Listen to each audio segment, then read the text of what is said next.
Lipat ko na yung mga tunda kong sili. Natitira pang lupa. Sili. Parang nanalo sa loto.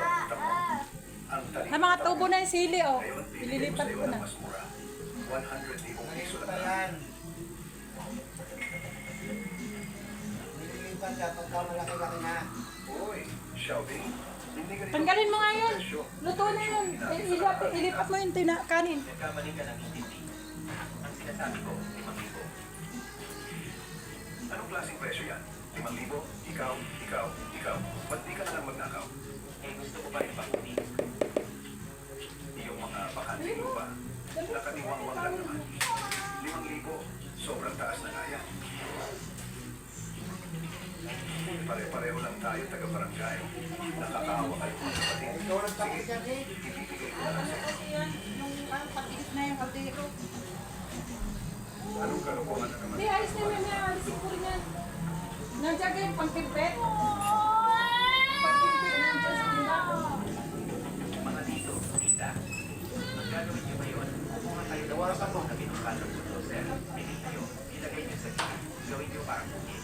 Simula ngayong araw, hindi na paghahanap ng gamot ang ginagawa ko. Magpapatanin na ako ng gamot. Uy, Shelby, huwag mo gawin yan kung saan-saan lang. Sabi ka ng mundo ito.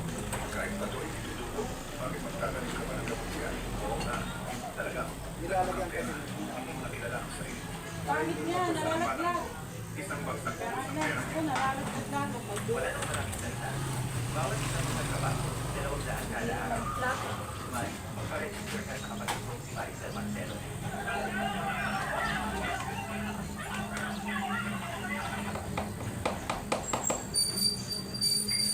Usan mo na yung tubig.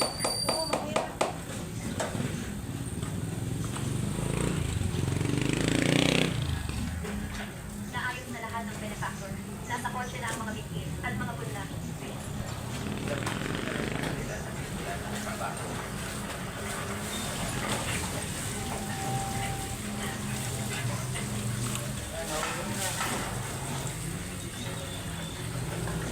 Itong batang to, gusto magdaling ng halamang gamot sa lugar na kahit mga ibon ay ayaw tumigil. Ito na ang pinaka-nakakatawan sa mahigit 4 na Ano yung nalalaglag? Kuya, hinalan mo naman ako. Takot niya ako magsisi siya sa pagkakal ng mundo. Tapos hinan ako ng pera. Ang uling May nilagyan. kasulatan naman, black and white ang kontrata.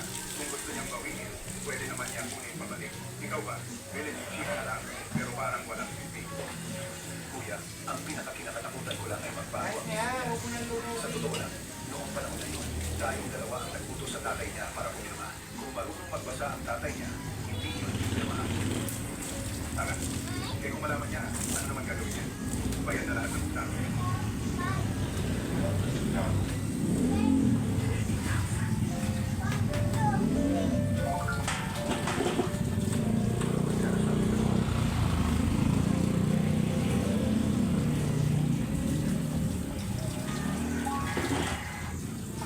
Bayan na lahat ng utang.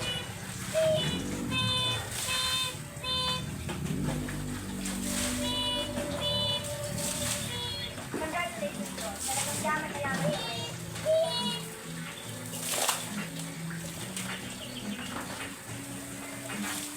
Pwede ka ako mga halaman. Ngayong pagkakataon, na mag-estimate ba ang presyo? Naninilario na ba ako? Kung base sa market price, 2 beses pa ang nakuha. Tumaas pa sa doble. Milyonaryo ka na talaga. Hindi ka naman sumama sa akin. Paano nalaman na sinabi niya? Pinili sa presyo na doble ang content. Boss, kahit yumaman ka na, parang magaling ka ng mga dealer. Tayong dalawa ay magkasangkala.